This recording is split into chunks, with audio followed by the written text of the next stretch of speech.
नमस्कार। आज मेरा मन कर रहा है कि मैं व्लादिमीर ज़ेलेंस्की को सलाम करूं। कौन है ये व्लादिमीर ज़ेलेंस्की? ये यूरोप के गरीब देशों में से एक यूक्रेन के कर्णधार हैं। खासियत क्या है जो मैंने सलाम कर रहा हूँ? नेटो यानी कि नॉर्थ अटलांटिक ट्रीटी ऑर्गेनाइजेशन में शामिल होने या ना होने के विवाद ने ऐसा रूप ले लिया जो एक युद्ध और शायद महायुद्ध में तब्दील हो जाए। ख़ास बात क्या है? अभी हाल ही में आपने बहुत से छोटे देशों में, यहाँ तक कि अफ़गानिस्तान में भी आपने देखा कि जब वहाँ तालिबानों का हमला हुआ और काबुल तक पहुँचे भी नहीं थे कि वहाँ के शासक देश छोड़कर भाग गए। रूस जैसी महाशक्ति से यूक्रेन जैसा देश टकरा रहा है और पहले उसने प्रतीक्षा की कि नेटो या बड़े बड़े शक्तिशाली देश शायद उसकी मदद करें, पर किसी ने उसकी मदद नहीं करी और वो अकेले ही इस लड़ाई को लड़ रहे हैं। आज शुक्रवार की दोपहर तक, यानी इस युद्ध को जारी हुए 48 घंटे से ज़्यादा हो गया, कीव यूक्रेन की राजधानी में रूसी सैनिक घुस चुके हैं अपने तमाम हथियारों के साथ। लेकिन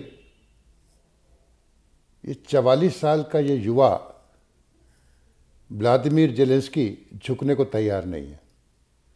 उसने स्वीकार किया कि दुश्मनों के निशाने पर वो और उसका परिवार है, लेकिन फिर भी वो देश छोड़ने को तैयार नहीं है और वो गद्दार नहीं कहलवाना चाहते।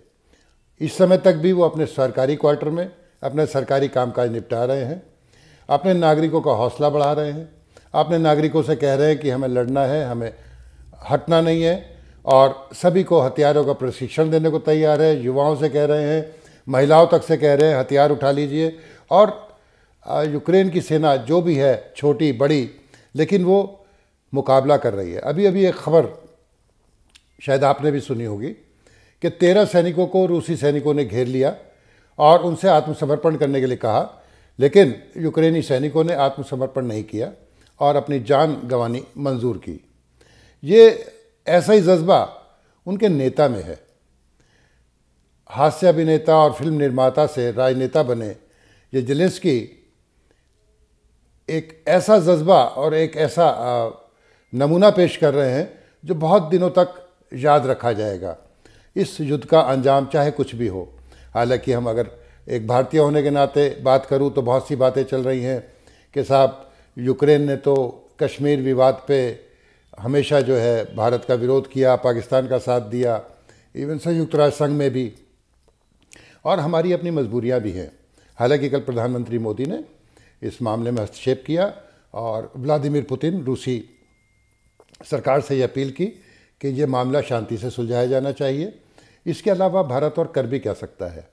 भारत के रूस से बहुत प्रगाढ़ रिश्ते हैं और उसे तटस्थ रहना ही शायद ये समय का तकाजा है, समय की मांग है, क्योंकि रूस को नाराज़ करने का मतलब है एक और मोर्चा खोल लेना, जबकि आप इस समय आस पड़ोस में चीन और पाकिस्तान से पहले ही शत्रु वाला भाव रखते हैं। तो ऐसे में हमें तटस्थ रहना ही मंजूर है। लेकिन आज की जो मैं बात कर रहा हूँ वो सिर्फ और सिर्फ ज़ेलेंस्की के जज्बे को सलाम करने के लिए मैंने ये वीडियो बनाई है। और मुझे एक और बात लगती है, 2 साल पहले से जब से चर्चा शुरू हुई, हालांकि ज़ेलेंस्की इसी वादे के साथ सरकार में आए थे कि वो नाटो का सदस्य बनेंगे और सुरक्षा प्रदान करेंगे, लेकिन मुझे लगता है कि पुतिन का जो स्वभाव है, पुतिन की जो बड़ी इच्छा थी कि वो पुराने सोवियत संघ को एकजुट करें, तो नाटो का बहाना सिर्फ एक बहाना है और उन्हें किसी न किसी बहाने यूक्रेन पर हमला करना ही था। इस युद्ध में बहुत सा खून बहेगा, बहुत सी जानें जाएंगी। हम और आप फिर मिलेंगे और इसी पर चर्चा करेंगे। तब तक के लिए धन्यवाद।